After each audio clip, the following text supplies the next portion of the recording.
नमस्कार. मी भाऊ तोरसेकर. तुम्ही बघत आहात प्रतिपक्ष.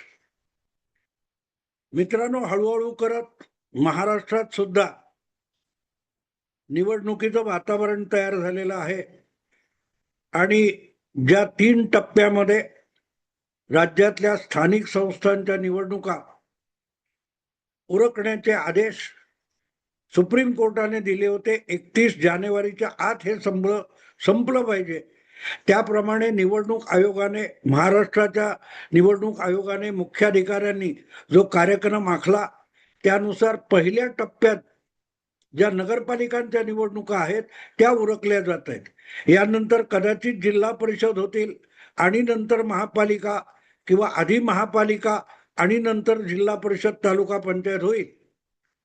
पण सांगायचा मुद्दा आज असा आहे की मतदार याद्या, वोट चोरी हा सगळा गदारोळ करण्यामध्ये 2 महिने घालवल्यानंतर सुद्धा आणि बिहार विधानसभेचे निकाल समोर आल्यानंतर सुद्धा महाराष्ट्रातला विरोधी पक्ष हा संपूर्णपणे गाफील आहे. आपल्या कर्माने आपण पराभव कसा ओढवून आणावा याचा एक सुंदर असा पाठ, लेसन बिहारमध्ये राहुल गांधी आणि तेजस्वी यादव यांनी घालून दिलाय. त्यापासून जर काय शिकायचं असेल तर तक्रारी करत, आंदोलन करत बसण्यापेक्षा आपापल्या मतदारसंघामध्ये आपल्या पक्षाचं जिथे जनमानसात वर्चस्व आहे तिथे जाऊन जास्तीत जास्त मोठ्या संख्येने मतदारांना आपण या निवडणुकीत किती ताकदीने उतरतो हे दाखवणं आणि त्यांना आपल्या बाजूला ओढणं, किंवा प्रत्यक्ष मतदानाचा दिवस येईल त्या दिवशी त्यांना मतदान केंद्रापर्यंत घेऊन जाण्याची जबाबदारी उचलणं हे आज प्रत्येक पक्षाचं काम आहे.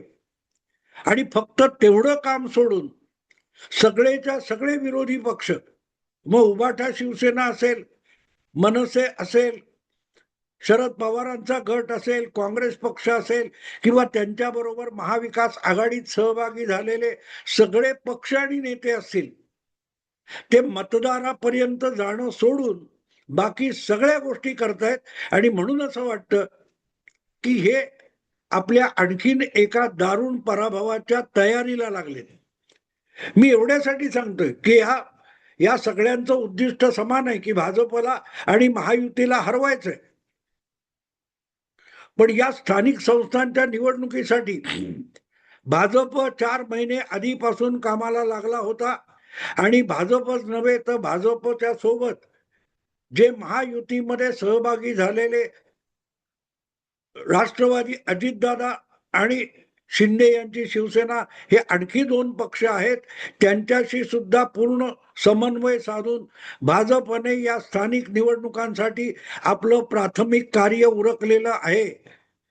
ज्या थंड चित्ताने आणि निरभ्र चेहऱ्याने महाराष्ट्राचे मुख्यमंत्री आणि महायुतीचे राज्यातले सर्वात मोठे नेते देवेंद्र फडणवीस पत्रकारांच्या समोर येतात आणि प्रतिक्रिया देतात, ते बघितल्यानंतर लक्षात येतं की त्यांना आगामी निवडणुकीची कुठलीही चिंता दिसत नाही. कारण एव्हरीथिंग इज इन प्लेस. म्हणजे आपल्याला निवडणुका जिंकण्यासाठी आवश्यक असलेली सगळी तयारी, सगळी साधनं, सगळी माणसं योग्य जागी आहेत याची त्यांना खात्री आहे. आणि ही खात्री कुठून येते मित्रांनो? ज्या वेळेला तुम्ही युद्धात किंवा क्रिकेट किंवा इतर कुठल्याही सामन्यामध्ये उतरता, स्पर्धेमध्ये उतरता, तेव्हा त्यासाठी ज्या बारीक सारीक गोष्टी लागत असतात त्याची पूर्ण तयारी करून जो खेळाडू मैदानात उतरत असतो, त्याच्या तयारीमध्ये किंचितही दोष नसेल तर तो निर्धास्तपणे त्या स्पर्धेची किंवा सामन्याची प्रतीक्षा करत असतो. आणि म्हणूनच महायुती किंवा भाजप हे स्थानिक निवडणुकांच्या स्पर्धेत उतरलेले आहेत, तर त्यांनी जी काही रणनीती आखली आहे त्याची गंध वार्ता सुद्धा विरोधी पक्षांना नाही. आणि म्हणून विरोधी पक्ष पराभूत होणार हे आज मी छाती ठोकपणे सांगतोय. एकच तुम्हाला क्लू देतो की जो नवीन नाहीये, गौप्यस्फोट नाहीये. तब्बल 2 महिन्यापूर्वी महाराष्ट्राचे मुख्यमंत्री आणि महायुतीचे सर्वोच्च नेता देवेंद्र फडणवीस यांनी साफ साफ सांगून टाकलं की आम्ही शक्य असेल तिथे युतीतले पक्ष एकमेकांची जागा वाटप करून युती म्हणून लढू, किंवा कदाचित जिथे शक्य नाही तिथे एकमेकाच्या विरुद्ध सुद्धा लढू. पण एक सूत्र महायुतीतल्या तीनही पक्षांनी पक्क ठरवलेलं आहे की निवडणुकीचे निकाल लागल्यानंतर त्या त्या संस्थेमध्ये, महापालिकेमध्ये, जिल्हा परिषदेमध्ये आपल्याला एकत्र येऊन सत्ता काबीज करायची आहे, सत्तेत बसायचं आहे, सत्तेत एकत्र बसायचं आहे. हे जर तिघांनी ठरवलं असेल तर त्यानुसार कुठे कुठे देखाव्याच्या लढती करायच्या, एकमेकाविरुद्ध पण लढायचं, पण एकमेकांना दुखावायचं नाही याची काळजी घेत या निवडणुका क्वचित एकमेकाच्या विरुद्ध किंवा सोबतीने लढायच्या, हे सूत्र आहे. आणि मग ते सूत्र आपण मुंबई महापालिकेच्या बाबतीत बघितलं तर एक गोष्ट लपलेली नाही की भारतीय जनता पक्षाला कुठल्याही परिस्थितीमध्ये मुंबईत भाजपचा महापौर बसवायचा आहे. आणि महापौर बसवायचा असेल तर कदाचित भाजपला स्वबळावर लढावं लागेल, याची तयारी सुद्धा खूप आधीपासून झालेली आहे. पण शक्य नसेल तर मग युतीतल्या पक्षांना सोबत घेऊन लढावं लागेल, याची सुद्धा मानसिक तयारी ठेवलेली आहे. आणि त्यानुसार जे काय माहिती माझ्यापर्यंत आली आहे त्यानुसार, बाकीच्या गोष्टी बाजूला ठेवा, पण मुंबई महापालिका जी देशातल्या 7-8 राज्यांपेक्षा अधिक अर्थसंकल्प असलेली एक स्थानिक स्वराज्य संस्था आहे, तिथे चौरंगी लढती व्हाव्यात अशी भाजपची अपेक्षा आहे, नव्हे भाजपची रणनीती आहे. चौरंगी लढती याचा अर्थ असा होतो की शक्य तितक्या प्रत्येक वॉर्डामध्ये 4-4 उमेदवारांमध्ये अटीतटीची लढत व्हावी आणि कमीत कमी 2 किंवा 3 मतदारसंघामध्ये 2 किंवा 3 उमेदवारांमध्ये अटीतटीची लढत होऊन त्यामध्ये सर्वाधिक मतं आपला उमेदवार मिळवणारा असावा. आणि तो असला तर मग आपण सर्वात मोठा पक्ष म्हणून महापालिकेत निवडून येऊ शकतो. या एका समीकरणाच्या आधारावर भाजपने आपली सगळी रणनीती आखलेली आहे. कुठच्या समाजाची लोकसंख्या किती आहे, मराठी किती आहे, अमराठी किती आहे, उत्तर भारतीय किती आहे, गुजराती मारवाडी किती आहे, हे सगळे आकडे जे दाखवतात ते शुद्ध मूर्ख आहेत. कारण भाजपची रणनीती त्यावर आधारलेली नाही. भाजपची रणनीती ह्या मुंबईभर पसरलेल्या वेगवेगळ्या समाजाच्या मतदारांची अगदी मायक्रो लेव्हलवर एकेका पानावर असलेले मतदार यादी याच्या आधारावर रणनीती आखलेली आहे. आणि ती रणनीती इतकी सरळ सरळ साफ आहे की 227 पैकी कमीत कमी 150 मुंबई महापालिकेच्या वॉर्डामध्ये भारतीय जनता पक्षाला आपला उमेदवार सर्वाधिक मतं मिळवणारा बनवायचा आहे. आता यामध्ये एक लक्षात घ्या की 8 वर्षापूर्वी झालेल्या निवडणुकीमध्ये 82 किंवा 80 जागी भाजपचा उमेदवार हा सर्वाधिक मतं मिळवणारा म्हणून नगरसेवक झालेला आहे.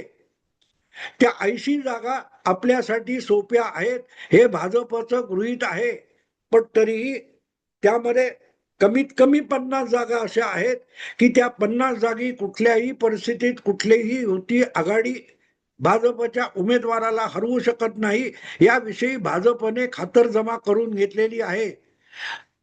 एकदा हे 50 बाजूला काढले तर भाजपला आणखीन 100 वॉर्डामध्ये जी निर्विवाद सर्वोच्च मतं मिळवण्याची मजल मारायची आहे, त्या दृष्टीने भाजपने आपली रणनीती आणि तयारी केलेली आहे. आणि ही तयारी करताना भाजपच्या लक्षात एक गोष्ट आली आहे की जर मुंबई महापालिकेमध्ये चौरंगी लढती झाल्या तर सहजगत्या 125 ते 150 वॉर्डामध्ये भाजपचा उमेदवार नगरसेवक म्हणून निवडून येऊ शकतो. आणि मग हे करताना आपल्या युतीमध्ये असलेले एकनाथ शिंदे किंवा अजितदादा पवार यांची उमेदवार सुद्धा आपल्या विरोधात उभे राहिले तरी हरकत नाही. काही ठिकाणी वरकरणी लढताना दाखवायचं, पण एकमेकांना मदत करायची. आणि महायुतीतल्या तीनही पक्षांनी मिळून मुंबई महापालिकेच्या सभागृहामध्ये 227 पैकी 170-75 पर्यंत पल्ला तिघांच्या बेरजेचा झाला पाहिजे, हे समीकरण आखलेलं आहे. आणि त्यासाठी सगळ्यात मोठी गरज काय असेल तर युती म्हणून लढण्यापेक्षा चौरंगी लढती व्हाव्यात. तर चौरंगी लढती कशा होतील याचा विचार करा, मग तुमच्या लक्षात येईल मी काय रणनीती सांगतोय ती. चौरंगी लढती याचा अर्थ सरळ सरळ भाजपने सगळ्याच्या सगळ्या जागा लढवायच्या. कदाचित त्यामध्ये मुंबईत दुबळा असलेला अजितदादांचा पक्ष त्याला सोबत घेऊन एक 5-25 जागा त्यांना सोडल्या तर 200 पेक्षा अधिक जागा भाजपने लढवायच्या. एकनाथ शिंदे यांचं ठाणे जिल्ह्यामध्ये MMRDA मध्ये कितीही वर्चस्व असलं तरी मुंबईत शिंदेची शिवसेना दुबळी आहे.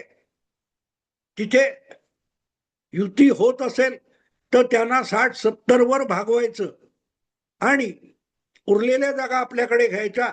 आणि होत नसेल तर त्यांनीही 100-125 जागा लढवाव्यात. म्हणजे आपोआपच दुरंगी लढती युतीतल्याच उमेदवारात होतात. म्हणजेच भाजपचा उमेदवार पडला तरी एकनाथ शिंदेचा यावा आणि शिंदेचा पडला तरी भाजपचा निवडून यावा. पण मग बाकीच्यांची वर्णी तिथे लागता कामा नये. म्हणजे कमीत कमी 250-180 वॉर्ड हे असे असले पाहिजेत की तिथे शिंदे किंवा भाजप यांचाच उमेदवार आला पाहिजे सोबत असताना किंवा एकमेकाविरुद्ध लढताना. आता हे झाले दोन, म्हणजे दुरंगी लढती.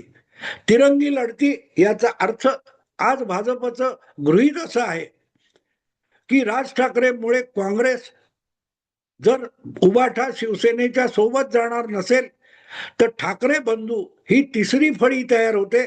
त्यामुळे ठाकरे बंधूंनी आपल्या परीने दोघांनी सोबत येऊन मुंबईच्या सगळ्या जागा लढवल्या तर मग शिंदे सेना, भाजप आणि तिसरा गट हा उबाठा किंवा ठाकरे बंधूंचा होतो. मग उरलेला चौथा गट हा शरद पवार आणि काँग्रेस यांचा मिळून होतो.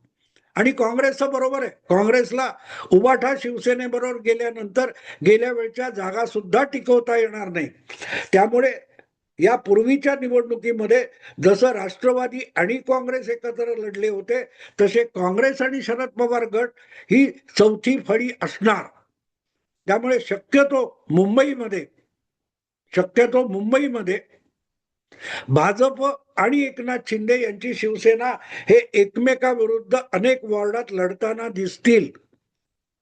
मी दिसतील असं म्हणतोय, पण त्यांचं गुपचूप एक मिलीभगत अशी असणार की जिथे तुमचा स्ट्रॉंग आहे तिथे दाखवायसाठी आमचा उमेदवार असेल, पण जो जिंकणार तो तुमचा किंवा आमचा असला पाहिजे. त्यामुळे दाखवायला एक गट उमेदवार उभा करेल पण मतांचा बोजा हा पलीकडे टाकेल. त्यामुळे पलीकडचा निवडून येईल किंवा अलीकडचा निवडून येईल. तेव्हा भाजपला चौरंगी लढती पाहिजे आहेत. आणि चौरंगी लढती याचा अर्थ साफ आहे की ठाकरे बंधू एकत्र लढणार आणि त्यांची ताकद जोरदार असल्यामुळे काँग्रेसनी त्यांच्यापासून विरुद्ध लढावं. महाविकास आघाडी म्हणून लढण्यापेक्षा मुंबईमध्ये ठाकरे बंधू यांचंच एक फळी उभी राहिली तर ती भाजपला आणि महायुतीला लाभदायक असेल. एकनाथ शिंदे यांनी मनापासून एक गोष्ट स्वीकारलेली आहे, आपला बालेकिल्ला ठाणे आणि डोंबिवली कल्याण हा टिकवायचा आहे. त्यासमोर मुंबई महत्वाची नाही. ठाणे डोंबिवली कल्याण मध्ये जर शिंदेना फटका बसला तर तो आपोआप मुंबईपर्यंत दणका होऊ शकतो. म्हणून मुंबईमध्ये थोडं बॅकफुटवर जायचं, पण कल्याण डोंबिवली ठाणे आपल्याकडे ठेवायचं. हा आज तुमच्या एकनाथ शिंदे यांचा डाव आहे किंवा काय म्हणाल रणनीती आहे आणि भाजपला कल्याण डोंबिवलीत शिंदे यांच्या बरोबरीने जाण्या इतका दुसरा नंबर आला तरी हरकत नाही. पण कुठल्याही परिस्थितीत देशाची आर्थिक राजधानी असलेल्या मुंबईमध्ये भाजपचा महापौर असलाच पाहिजे यासाठी भाजप आग्रही आहे. आणि तो आग्रह सत्यामध्ये उतरवायचा असेल तर चौरंगी लढत हा त्यातला सगळ्यात मोठा लाभदायक मार्ग असतो.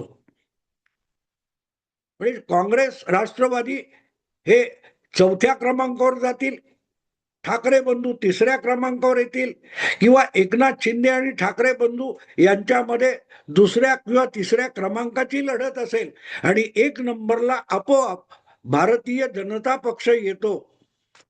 महापालिकेच्या सभागृहामध्ये सर्वाधिक मोठा पक्ष भाजप झाला तर त्याचा महापौर आपोआप होऊन जातो. आणि त्याच्यापेक्षाही मोठी गोष्ट अशी आहे की 100चा आकडा जर या सगळ्या समीकरणातून आणि रणनीतीतून भाजपने पार केला तर भाजपचा महापौर ही काळ्या दगडावरची रेघ ठरते. पण ते साध्य करायचं असेल तर कमी अधिक प्रमाणामध्ये मुंबईत शक्यतो अधिकाधिक वॉर्डामध्ये तिरंगी किंवा चौरंगी लढती झाल्या पाहिजेत. आणि एक गोष्ट लक्षात ठेवा, मी जेव्हा तिरंगी किंवा चौरंगी म्हणतोय त्यामध्ये मी बंडखोर आणि अपक्ष असे आपापल्या वॉर्डातले जे दांडगे उमेदवार असतात त्यांना हिशोबात धरलेलं नाही.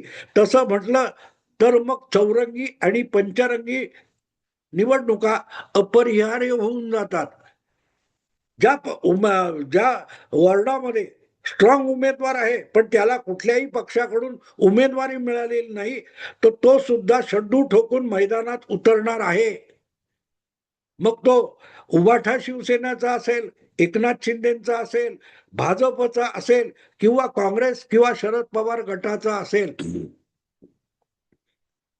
आणि असा एक दांडगा अपक्ष किंवा तुमचा काही ठिकाणी ओवायसी असेल, काही ठिकाणी समाजवादी पक्षाचा असेल, अशा साधारणतः 25-27 जागा मुंबईत निघू शकतात की जिथे ओवायसी, समाजवादी किंवा त्या वॉर्डातला एक अत्यंत बाहुबली किंवा तगडा उमेदवार असा धरला तर 27 ते 30 जागा वॉर्ड असे आहेत की तिथे या 4-6 प्रमुख पक्षांच्या पलीकडचा एक उमेदवार असेल. आणि तो गृहीत धरला तर मुंबई महापालिकेच्या निवडणुका या कदाचित 150 पेक्षा अधिक जागी पंचरंगी सुद्धा होऊ शकतात, चौरंगी तर होणारच. आणि भाजपची तीच तर रणनीती आहे.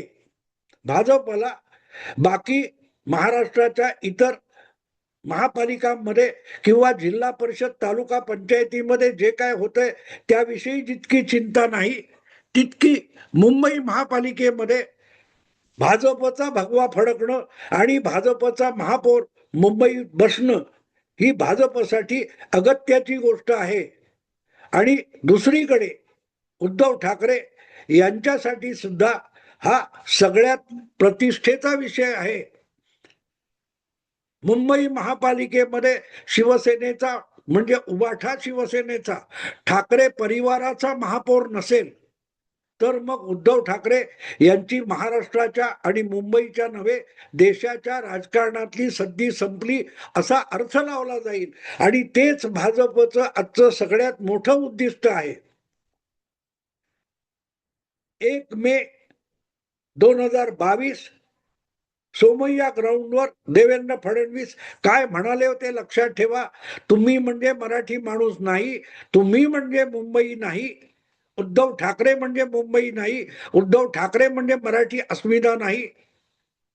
ते जे वक्तव्य आहे ते सत्यात उतरवण्यासाठी मुंबईमध्ये भारतीय जनता पक्षाचा महापौर बसवणं हे उद्धव ठाकरेंवर नियतीने उगवलेला सूड असेल. तो फक्त भाजपच्या हातून किंवा महायुतीच्या हातून उगवला जाईल. आणि त्यासाठी भाजपची रणनीती मुंबई महापालिकेसाठी चौरंगी लढती अशी आहे आणि योगायोग असा की काँग्रेस ते हर्षवर्धन सकपाळ, वर्षा गायकवाड, भाई जगताप किंवा उद्धव ठाकरे, राज ठाकरे त्यांचे सहयोगी हे आपापल्या परीने भाजपच्या चौरंगी लढतीच्या रणनीतीला मदत ठरतील अशी वक्तव्य करतायत, भूमिका घेतायत, त्यावरून काही ती अगदी वादावादी करतायत. भाजपची रणनीती समजून घ्या, मग तुम्हाला बाकीची आकडेवारी ही किती दुय्यम आणि निरर्थक आहे ते आपोआप कळेल. मी आता थांबतो. आवडलं लाईक करा, शेअर करा आणि प्रतिपक्षाला सबस्क्राईब करा. नमस्कार.